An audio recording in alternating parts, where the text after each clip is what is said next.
এই দুনিয়াতে এমন কিছু জায়গা আছে যেখানে প্রতিটা স্টেপ একটা স্টোরি হয়ে থাকে। সেই স্টোরির শুরুটা হয়তো আমরা সবাই জানি, বা শেষটা মহান সৃষ্টিকর্তা এই বিশাল দুনিয়াতে আমাদেরকে মানুষ হিসাবে সৃষ্টি করেছেন, the most intellectual creature in this planet. এত সুন্দর দুনিয়াতে ছোট্ট এই লাইফটা যদি আমরা ছোট্ট একটা শহরের ছোট্ট একটা গলিতে বসে সেফলি কাটিয়েও দেই, তাহলে এই লাইফের মানেটা কী হলো? এরকম কোশ্চেন আমাকে অনেক বেশি ইরিটেট করে, আর সেই ইরিটেশন থেকে I decided to make my life just a bit complicated.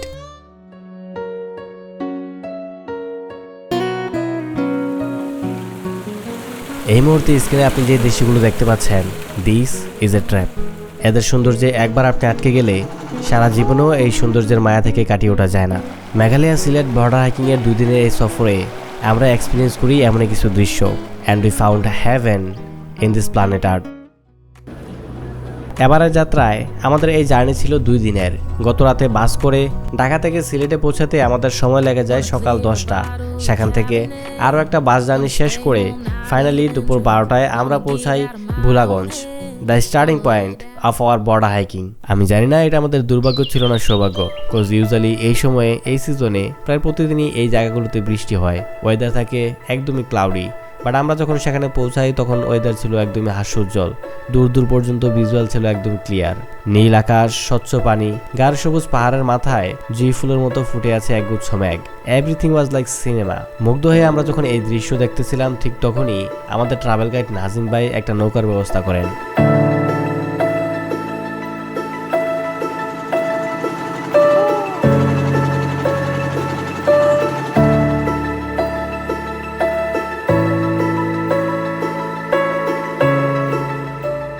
10 মিনিটের একটা রোমাঞ্চকর বোট জার্নি শেষ করে ফাইনালি আমরা পৌঁছাই ভোলাগঞ্জের মেইন টুরিস্ট প্লেসে, যার নাম সাদা পাথর। And goes what, we found this.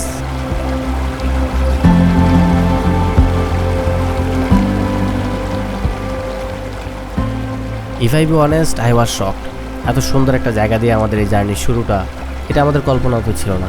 গত 14 ঘন্টায় আমাদের যে বাস জার্নি ছিল সেটা এখানে 14 সেকেন্ডে ভ্যানিশ হয়ে যায়। The sky, the mountain, the water, সব কিছু একদম স্যাচুরেটেড ছিল। বিশেষ করে the sound effect of the water was mind blowing. এই মুহূর্তে আপনি আমার ক্যামেরা থ্রুতে এই জায়গাটাকে যতটা সুন্দর দেখতেছেন, এই জায়গাটা এর থেকে 1000 গুণ বেশি সুন্দর। দ্যাট ওয়াজ এ ফ্রাইডে, সব জায়গায় অনেক বেশি ক্রাউড ছিল, সো আমি আমার মন মতো এই জায়গাটাকে ক্যাপচার করতে পারতেছিলাম না। যখনই আমি কিছু একটা ফ্রেম করতে যাই, that one get couple on my frame, so I was just frustrated and I just wanted to fly my drone. And goes war, যখন আমি আমার ড্রোনটা ফ্লাই করতে যাই, দ্যাট ওয়ান ছাত্রীওয়ালা চাচা আমাকে ড্রোনটাও উড়াইতে দেয় নাই।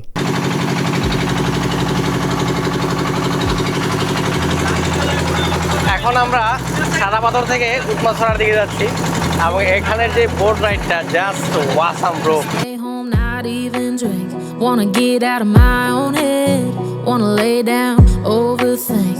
I wanna cry every tear I got, put on a dress, be a stranger's dream, lock up this heart of mine, wanna wear it on my sleeve. I kinda wanna hate you, but I wanna love you too. I wanna hold you close and আমার ঠিক পিছনে এই মুহূর্তে হচ্ছে ভারত বাংলাদেশের সব থেকে complicated একটা বর্ডার লাইন, যেখানে সীমান্ত হত্যায়, স্মাগলিং, নারী পাচার, মানব পাচার, এই ধরনের অপরাধমূলক কর্মকাণ্ড অহরহ হয়ে থাকে। তবে এই সব কিছুর পিছনে এখানে রয়েছে এমন কিছু জায়গা যেগুলো এই ভিডিওটি দেখার আগে হয়তো আপনি জানতেন না যে এমন কিছু জায়গা বাংলাদেশে এক্সিস্ট করে। wanna wear it to sleep tonight, wanna wipe our slate clean. Turangchhara complete করে এখান থেকে মূলত আমাদের হাইকিং শুরু, এবং এই জায়গাটা পায়ে হেঁটে যেতে হবে। আর ঠিক এই পাশে আমাদের মেঘালয়ের পাহাড়গুলো অনেক বড়। ক্যামেরাতে কতটুকু বোঝা যায় আমি জানি না, বাট আপনারা যখন খালি চোখে দেখবেন এগুলো অনেক বড়, বিশাল। আর ঠিক পাশে হচ্ছে আমাদের বাংলাদেশের সমতল ভূমিগুলো। আর এগুলো হচ্ছে আপনারা মাঝে মধ্যে দেখা যাচ্ছে যে পানি, আবার মাঝে মাঝে একটু শুকনো। বেশিরভাগই দেখা যাচ্ছে যে ছোটো বড়ো যে ঝর্ণাগুলো আছে সেগুলো থেকে যে পানিগুলো আসে, সেই পানি দিয়ে ছোটো বড়ো একটা কিছু নদী অথবা খালের মতো ক্রিয়েট হয়। তো ওই পানিগুলো খুব ঠান্ডা লাগে। তো একটু পর পর যখন আমরা পানিতে নামি, সেগুলা একদম ক্লিন, নিচে যা কিছু আছে দেখা যায়, আর অনেক ঠান্ডা, একটা রিফ্রেশ ভাইব থাকে। খুব বেশি একটা সময় লাগেনি আমাদের এই রিফ্রেশমেন্ট ভাইব একটা নাইটমেয়ারে পরিণত হতে। হাইকিংয়ের শুরুতে কিছুটা পথ আমরা গ্রামের একটা রাস্তা ধরে হাঁটি। সো তখন আমাদের মাথার উপর বেশ কিছু গাছপালা ছিল এবং পায়ের নিচে প্রপার একটা রাস্তা ছিল। বাট যখনই আমরা বর্ডার সাইড ধরে হাইক করা শুরু করি, সাডেনলি সবকিছু একদম র ফিল হওয়া শুরু হয়। গাছপালা না থাকায় সানলাইট ডিরেক্টলি আমাদের উপর হিট করতেছিল। অনেক বেশি ঘামে, গরমে, গন্ধে আমাদের অবস্থা নাজেহাল। বাট তখন আমাদের আশেপাশের দৃশ্য আরও বেশি স্যাচুরেটেড এবং কালারফুল হওয়া স্টার্ট হয়। এক মুহূর্তে আমাদের মনে হচ্ছিল সুইজারল্যান্ড কিংবা নরওয়ের কোনো গ্রামের রাস্তা ধরে আমরা হাইক করতেছি। এটা হচ্ছে একটা র্যান্ডম পিলার, যেটা হচ্ছে এই পাশে ইন্ডিয়া আর এই পাশে হচ্ছে আমাদের বাংলাদেশ। পিছনে ইন্ডিয়ার একটা রাস্তা আছে এবং এই রাস্তাটা পুরোটাই হচ্ছে কাঁটাতে তার সহ আপনার সিসিটিভি ক্যামেরা দিয়ে খাড়া। এখানে লেখা আছে আর 58 সামথিং IND মতলব ইন্ডিয়া। সো অনেক বেশি রিস্ক এই জায়গাগুলোতে। আমাদের ঠিক সামনেই হচ্ছে বিজিবির একটা ক্যাম্প আছে, যদিও এইসব ক্যাম্পগুলো আপনাদের সুরক্ষার জন্যই, বাট ঠিক উপরেই কিন্তু আছে BSF এর যে ক্যাম্পগুলো। এবং এটি হচ্ছে সব থেকে বড় নেগেটিভ পয়েন্ট, কোজ আমরা এখান থেকে কিন্তু BSF এর যেই ক্যাম্পগুলো আছে সেগুলো দেখতে পাই না, কিন্তু BSFরা কিন্তু আমাদেরকে একদম ক্লিয়ারলি দেখতে পায়। কোনো এক গালিব বলেছিলেন, সাফার কি মজা তো রাস্তা পার হে মঞ্জিল পে কাহা। আমাদের রাস্তা তো সুন্দর ছিল, সাথে বিপজ্জনকও। বাট আমরা জানি যে সব থেকে বিপজ্জনক রাস্তাগুলোই আমাদেরকে সব থেকে সুন্দর একটা জায়গাতে নিয়ে যায়। After hike for almost 2 hours in the direct Sunlight we found this.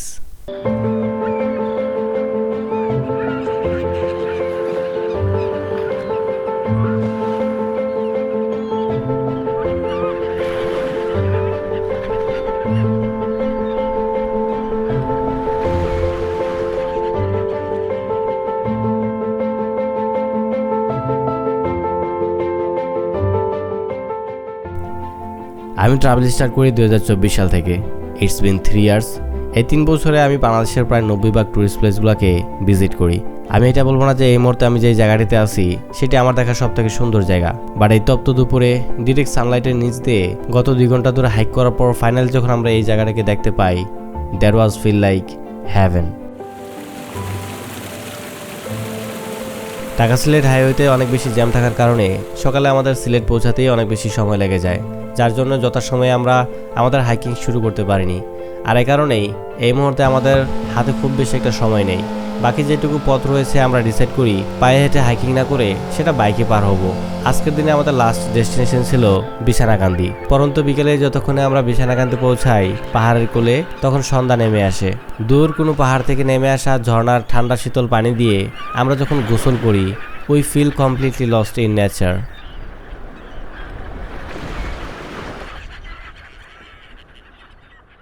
Good morning guys from Sylhet. এটা হচ্ছে আমাদের সিলেট বর্ডার হাইকিং ট্যুরের সেকেন্ড ডে। এই মুহূর্তে আমরা আছি বিছানাকান্দি। আমার ঠিক পিছনে ভারতের ওই পাশে ছোট্ট একটা ঝর্ণা দেখা যাচ্ছে, খুব সুন্দর। এটার সাউন্ড ইফেক্ট অনেক জোস। তবে তার ঠিক সামনে হচ্ছে কাঁটাতারের বেড়া দেওয়া আছে।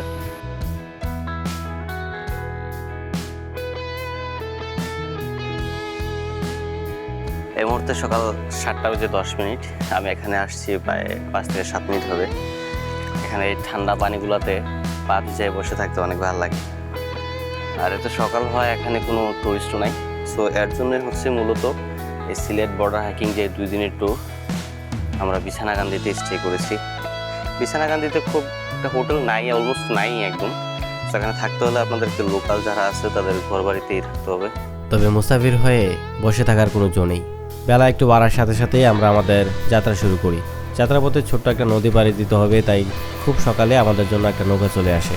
তবে এই নৌকা পথে আমরা দেখতে পাই মাইটি মেঘালয়ার one of the most beautiful scene. বহু দূরে বিশাল এক পাহাড় থেকে 5 থেকে 6,000 ফুট উপর থেকে একটা ঝর্ণা ফল করতেছে। তার ক্ষীণ গর্জন আমরা এত দূর থেকেও শুনতে পাচ্ছি। And the feeling was a pure গোজবাম্প।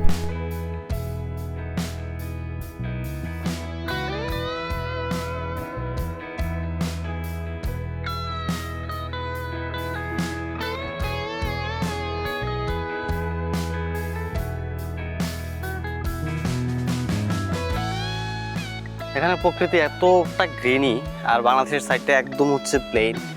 সুইজারল্যান্ডের মতো একটা ভাইব দেয়। নরওয়ের যে ল্যান্ডস্কেপগুলো আছে, বিশাল বিশাল পাহাড়, আর পাহাড় থেকে আপনার ছোট বড় অনেকগুলো ঝর্ণা নেমে আসে। সেই ঝর্ণার পানি আমরা রাস্তা দিয়ে একটু পর পরে দেখতে পাই, অনেক ঠান্ডা পানি। পায়ে লাগার সাথে সাথে একটা অ্যাস্থেটিক ফিল হয়। আর সেই সাথে আমরা এরকম একটা ট্রেল ধরে হাঁটতেছি। সো একটু চ্যালেঞ্জিং, অনেক বেশি রুট এখানে, এতটা রুট যে আমাদের যেই বডি পার্টগুলা কাপড় দিয়ে ঢাকা নেই সবগুলোতে সানটেন করে গেছে। ফাইনালি গাইজ, বিছানাকান থেকে থাকে প্রায় 1 ঘন্টা হাইক করার পর আমরা আসছি লক্ষণছড়া নামে একটা জায়গায়। এখানে ইন্ডিয়া থেকে একটা জলপ্রপাত, একটা ওয়াটার ক্যানেল ক্রিয়েট হয়েছে এবং পাথরের কারণে সেগুলো দেখতে অনেক সুন্দর লাগে। বেসিক্যালি সিলেটে আপনারা যেখানে যাবেন এই ধরনের কিছু ভিউজ আপনারা দেখতে পাবেন, বাট 1 ঘন্টা হাইক করার পর এত ঠান্ডা পানি পাওয়ার পর it's feel something so different.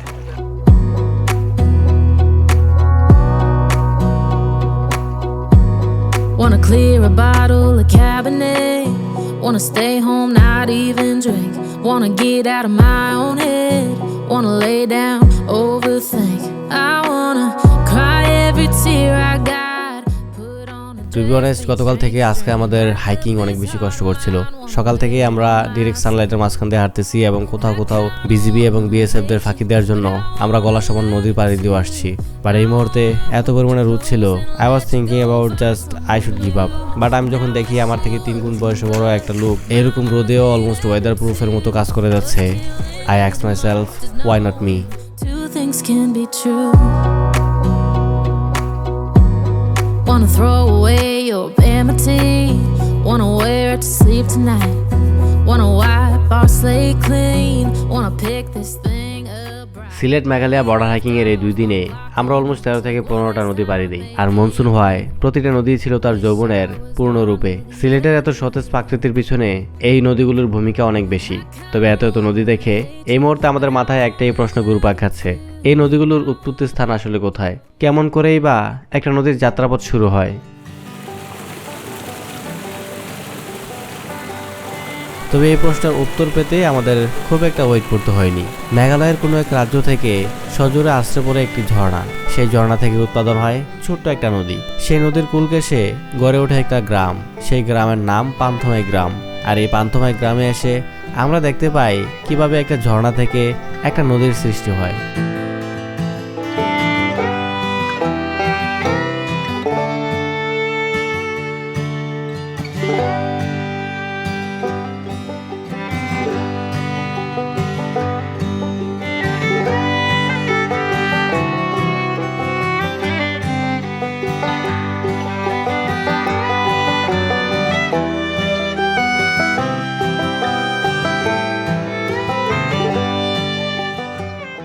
এই মুহূর্তে আমরা আছি জাফলং 0 পয়েন্টে অ্যান্ড আমাদের পিছনে ভারতের ডাউকি শহর।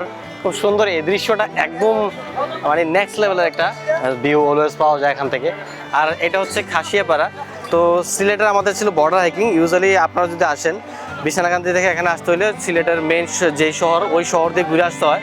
বাট আমরা হচ্ছে কিছুটা রাস্তা হেঁটে, কিছুটা নদী পার হয়ে, কিছুটা সিএনজি পার হয়ে, অটো দিয়ে এভাবে করে আমরা আসছি। এটা নিয়ে কোনো সন্দেহ নেই যে সিলেটের সবথেকে সুন্দর এবং সবথেকে পপুলার একটা জায়গার নাম হচ্ছে জাফলং 0 পয়েন্ট। জাফলং 0 পয়েন্টে আপনি দেখতে পাবেন বাংলাদেশের সবথেকে ক্লিনেস্ট ওয়াটারের একটা নদী। ভারতের ডাউকি শহর থেকে নেমে আসা এই নদী বাংলাদেশে লালখাল নামে পরিচিত। আমরা যখন পায়ে হেঁটে এই নদীটি পার হই আমরা দেখতে পাই একটা ঝর্ণা। এই ঝর্ণার নাম মায়াবী ঝর্ণা। বাংলাদেশ থেকে এই ঝর্ণাটি যতটা বড় দেখতে, প্রকৃতপক্ষে এই ঝর্ণার দৈর্ঘ্য এর থেকে 3 গুণ বেশি বড়। এর একটি পার্ট রয়েছে বাংলাদেশে, অপর অংশটি রয়েছে ভারতের মেঘালয়ে।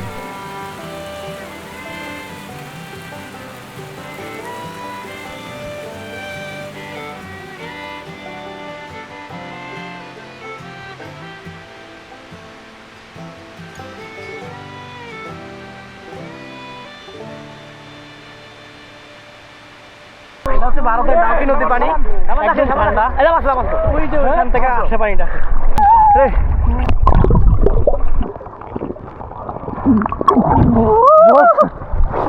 আমি এর আগেও বেশ কয়েকবার সিলেটে গেছি অ্যান্ড সিলেটকে এক্সপ্লোর করেছি, বাট আমার মনে হয় না এর থেকে বেস্ট কোনো ওয়েতে সিলেটকে এক্সপ্লোর করা possible. Sylhet border hiking was one of the best decision in my entire life.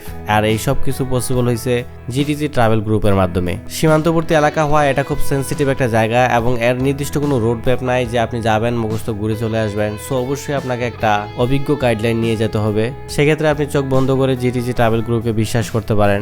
আপনার প্রয়োজনে তাদের প্রয়োজনীয় কন্ট্যাক্ট নাম্বার আমি আমার ডিসক্রিপশন বক্সে অ্যাড করে রাখবো। And guys, if you watching me for the first time, please do subscribe my channel. I really need your help. And if you already subscribed, welcome home bro. See you in the next vlog. Till then, tada, bye bye.